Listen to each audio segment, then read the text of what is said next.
नमस्कार, मी सचिन डेरे. आपण पाहत आहात आपला आवाज.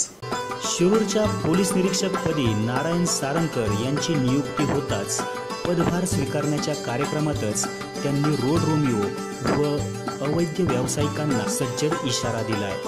त्यामुळे शिरूरकरांमध्ये एक चैतन्याचे वातावरण निर्माण झालंय. सारंगकर साहेबांची ओळख म्हणजे एक दबंग अधिकारी असून 4-5 वर्षापूर्वी त्यांनी शिरूर पोलीस स्टेशनचे कामकाज सांभाळले होते. नेमके काय म्हणाले नवीन पीआय याचा आढावा घेतला. याचा आढावा घेतलाय आमचे शिरूर तालुका ब्युरोचे रवींद्र खोडे यांनी. पाहूया. तू पोलीस भरती हो म्हणजे आमचं शिरूर साफ होईल. मी माझ्या मुलग्याने रांगतल्या नोकरीत आलो. मी माझ्या इच्छेने आलो. मी माझ्या नोकरीच्या गरजेपोटी आलो. ज्या कोणत्या कारणासाठी आलो.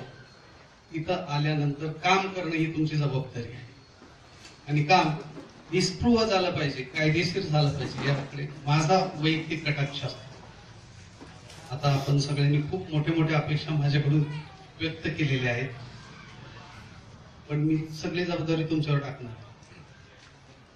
तुम्हीच पोलीस आहात. तुम्हाला जे चुकीचं दिसेल तेच फक्त मला सांगायचं. ते तुम्ही नाही आटोपलं तर माझ्यापर्यंत यायचं. शिरूर आपलंय. तुम्ही सगळेजण शिरूरचे वतनदार आहात. आम्ही नोकरी करण्यासाठी इथं आलेलो आहोत. आमची एवढी गरज का भासावी. जिथं कमी पडा तिथं आम्ही आहोत नक्की समर्थपणे.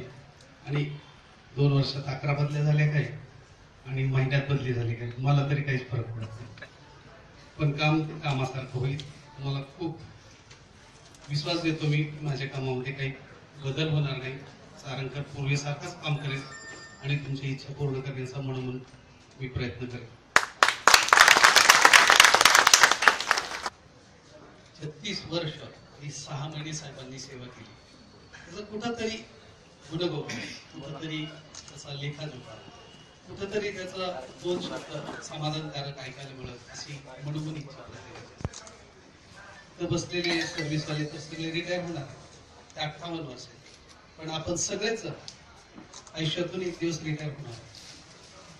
रिटायरमेंट हे एक निमित्त झालं, पण आपल्यातलं बॉन्डिंग रिटायरमेंटचं नसलं पाहिजे. आपलं बॉन्डिंग कायम स्वरूपाचं बंधुत्वाचं राहिलं पाहिजे. असा कुठलाही समाज, कुठलाही वर्ण, कुठलाही धर्म असं नाहीये की एकमेकांच्या मध्ये उणे झाले आणि तो तिथून निघाला त्याने वेगळा दिसला. आपण एका बांधाला बांध लावून एका घराच्या भिंतीला आजूबाजूला राहत असतो. पण प्रसंग असे येतात एकदम एकमेकांचे दुश्मन होऊन जातो. साहेबांनी आता उल्लेख केला काही व्यक्तिगत स्वरूपाच्या गंभीर स्वरूपाच्या घटना घडल्या. नाही होणार. सगळाच सारंगकर दबंग नाहीये. सारंगकर सिंगम पण नाही. तुम्ही साध्या वेशातले पोलीस आहात आणि आम्ही युनिफॉर्म मधले पोलीस आहात. आपल्याला सगळ्यांना मिळून हातात हात घालून काम करायचं. चांगल्याला चांगलं म्हणायचं, वाईटाला वाईट म्हणायचं आणि ती साथ नक्कीच आपण मला द्याल अशी म्हणून खात्री आहे. साहेबांनी सांगितलं की सारंगकरांच्या बद्दल सांगायची काही गरज नाही. काही ठिकाणी 3 महिने, काही ठिकाणी 6 महिने, काही ठिकाणी 8 महिने. आता कुणीतरी सांगितलं की त्यांच्या 23 बदल्या झाल्या. तहसीलदार साहेबांचं उदाहरण झालं. माझ्या 11 बदल्या झाल्या 2 वर्ष. किती काळ वाटत काहीच फरक पडत नाही मित्रांनो.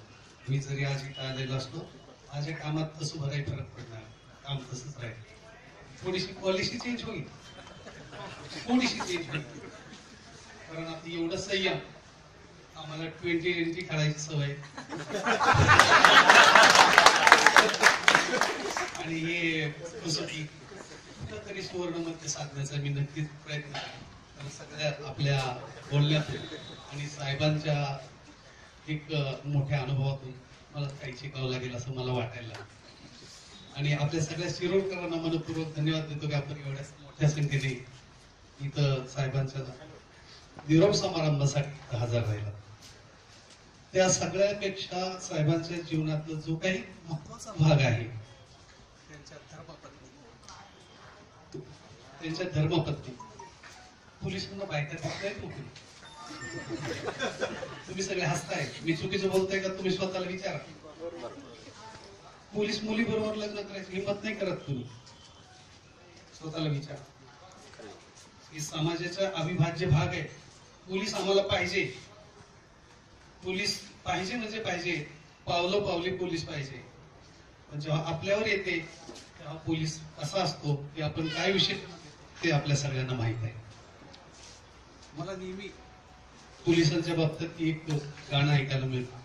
तेरी 2% की नोकरी लाखो का सावन जाईल. अगदी सत्य आहे ते. किती वेळ दिला असेल साहेबांनी आणि आता म्हणतात 42 वर्षात तुम्ही जाऊ फॉरेनला.